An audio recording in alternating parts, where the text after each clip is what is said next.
ब्रह्मांड के रचयिता और संहारक भगवान शिव के क्रोध से क्या कुछ उत्पन्न नहीं हो सकता?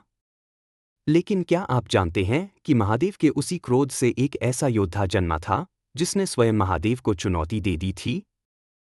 यह कहानी है जलंधर की, महादेव का वह अंश जो समुद्र की लहरों से उठा और जिसने तीनों लोकों को अपने चरणों में झुका दिया।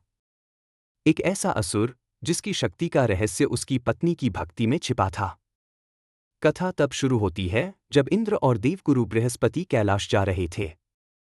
महादेव ने उनकी परीक्षा लेने के लिए एक दिगंबर का रूप धारण किया और उनका मार्ग रोक लिया। इंद्र ने अहंकार में आकर उन पर प्रहार करना चाहा। तब महादेव के तीसरे नेत्र से क्रोध की एक भयंकर ज्वाला निकली। देवगुरु की प्रार्थना पर शिव ने उस अग्नि को समुद्र में फेंक दिया। जैसे ही वह अग्नि समुद्र से मिली, एक बालक का जन्म हुआ। उसके रोने की आवाज इतनी भयंकर थी कि तीनों लोग कांप उठे। समुद्रदेव ने उसे अपना पुत्र माना और उसका नाम रखा जलंधर। जलंधर कोई साधारण असुर नहीं था, वह साक्षात शिव का अंश था। वह अत्यंत शक्तिशाली और पराक्रमी था। उसका विवाह कालनेमी की पुत्री वृंदा से हुआ। वृंदा भगवान विष्णु की परम भक्त और एक पतिव्रता स्त्री थी। वृंदा के सतीत्व और उसकी अटूट भक्ति ने जलंधर को अजेय बना दिया। जलंधर ने अपनी शक्ति के बल पर स्वर्ग पर आक्रमण किया और इंद्र सहित सभी देवताओं को पराजित कर दिया। अब वह तीनों लोकों का स्वामी बन चुका था। शक्ति जब अहंकार में बदल जाती है तो विनाश निश्चित होता है। नारद मुनि के प्रभाव में आकर जलंधर की दृष्टि माता पार्वती पर पड़ी।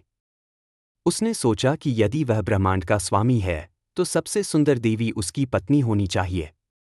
उसने महादेव को संदेश भेजा कि वे पार्वती को उसे सौंप दें। यह सुनकर महादेव अत्यंत क्रोधित हुए। जलंधर और महादेव के बीच एक भीषण युद्ध छिड़ गया। लेकिन महादेव के प्रहार भी जलंधर का कुछ नहीं बिगाड़ पा रहे थे, क्योंकि वृंदा का सतीत्व कवच बनकर उसकी रक्षा कर रहा था। जब देवताओं ने देखा कि जलंधर को युद्ध में हराना असंभव है, तब भगवान विष्णु ने एक माया रची।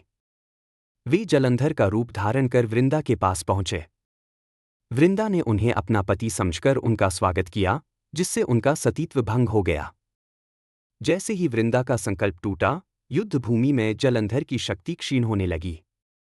महादेव ने अपने पैर के अंगूठे से समुद्र में एक विशाल चक्र बनाया और उससे जलंधर का वध कर दिया।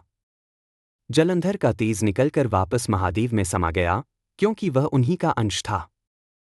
जलंधर की मृत्यु के बाद जब वृंदा को सत्य का पता चला, तो उसने भगवान विष्णु को पत्थर होने का श्राप दिया, जिन्हें हम आज शालिग्राम के रूप में पूजते हैं।